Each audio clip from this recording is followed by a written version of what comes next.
మా అంబటి రాంబాబు చెప్పేంతవరకు మాకు కూడా తెలియదు. శివరాజు అంట అంబటి రాంబాబుని ఉద్దేశించి యూట్యూబ్లో రకరకాలుగా నన్ను బూతులు తిడుతున్నాడు, సంజన సుకన్య అని చెప్పేసి మాట్లాడుతూ మా మనోభావాలనే దెబ్బతీస్తున్నాడు. కాబట్టి మేము చట్టపరంగా సీమరాజా పైన మేము చర్యలు తీసుకుంటాం. దానిలో భాగంగా ఈ రోజున మొదటి కంప్లైంట్ ఇవ్వడం జరిగింది. ఒకవేళ పోలీసులు కానీ యాక్షన్ తీసుకోకపోతే చట్టపరంగా మేము ఎంత దూరం అనేది వెళ్తామని చెప్పేసి మాట్లాడుతున్నాడు. ఒకసారి అంబటి రాంబాబు ఏం మాట్లాడుతున్నాడు వినిపిస్తుంటూ ఉంటాయి. ఆయన ఎవరో యూట్యూబ్ లో సీమరాజు అంట, ఆయన ఏం మాట్లాడతాడో అర్థం కాదు. మా కండువానే వేసుకుంటాడు, వైసీపీ కండువానే, మా మనిషిగానే ఉంటాడు, మమ్మల్ని అసభ్యకరంగా మాట్లాడుతుంటాడు, భయంకరంగా మాట్లాడుతూ ఉంటాడు, పచ్చి బూతులు మాట్లాడుతూ ఉంటాడు. మళ్ళీ ఇవాళ నేను మాట్లాడాను కదా, మళ్ళీ రేపు యూట్యూబ్ లో మళ్ళీ మాట్లాడతాడు. ఖచ్చితంగా మాట్లాడతాడు, ఇది ఖచ్చితంగా మాట్లాడతాడండి. అంటే మీరు మంత్రుల చేత ఎమ్మెల్యేల చేత మీ కార్యకర్తల చేత అమ్మనాబూతులు తిట్టి చేసినప్పుడు లేదు, తెలియదు. ఇవాళ సీమరాజు మాట్లాడితే నొప్పి వచ్చేసిందా? మొదట స్టార్ట్ చేసింది ఎవరండి? మీరు కాదు. అంటే ఎవడు మన్విత్రుడు ఎవడు ఉండు ఒకడు ఆర్ఎంకేఆర్ పెక్స్ అని చెప్పేసి అని వాడి చేత వాడితో తెలుగుదేశం పార్టీ కనువ మెల్లో వేయించి కులాల మధ్యన మతాల మధ్యన పార్టీల మధ్యన విద్వేషాలు రెచ్చగొట్టే విధంగా వాడి ఇష్టానుసారంగా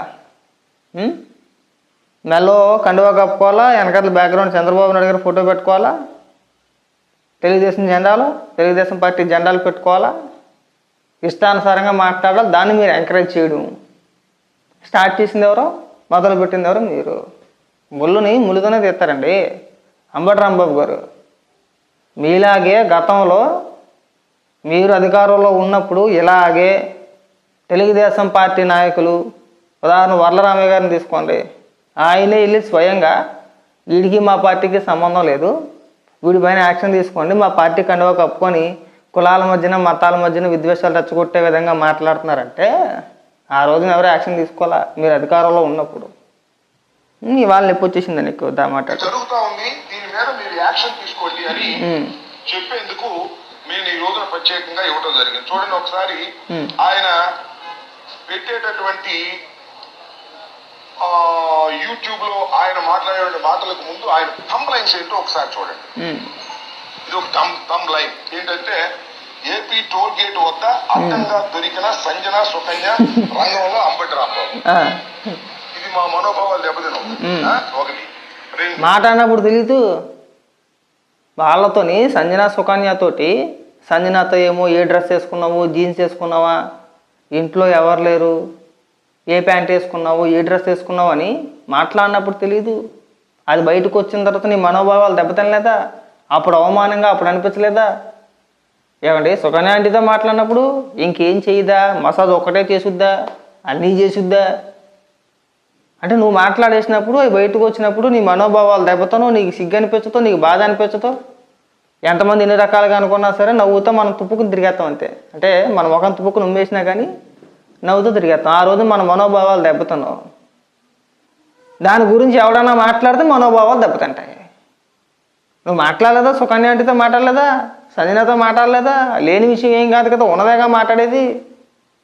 ఏమంటే ఉన్నదేనా మాట్లాడింది? మనోభావాలు దెబ్బతినిపోయిందా?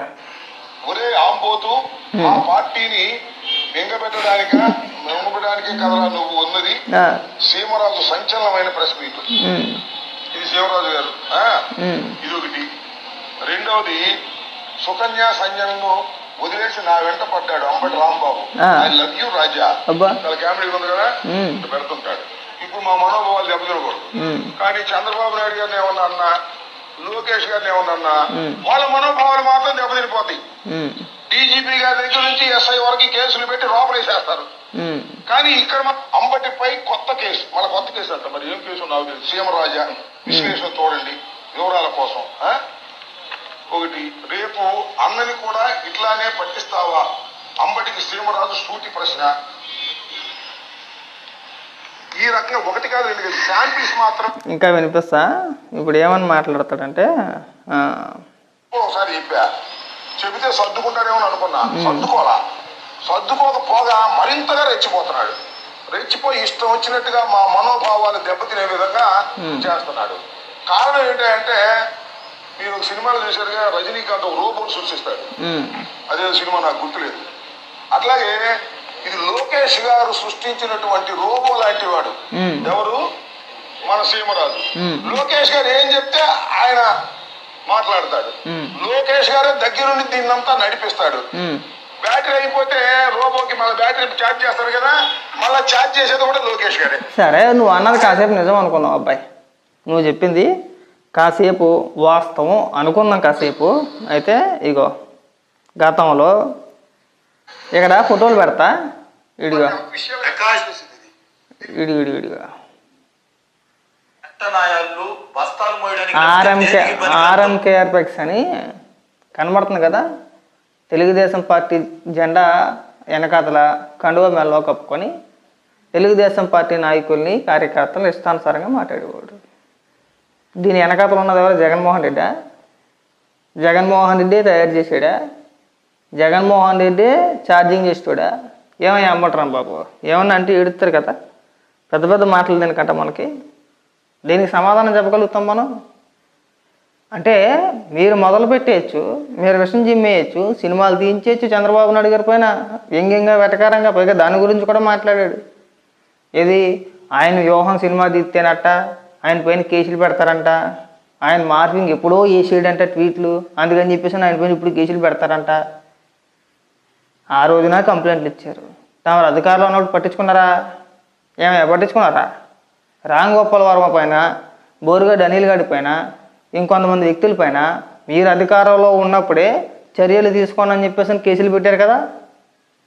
ఆ రోజున పెట్టారా లేదా? ఆ రోజున పెట్టారు.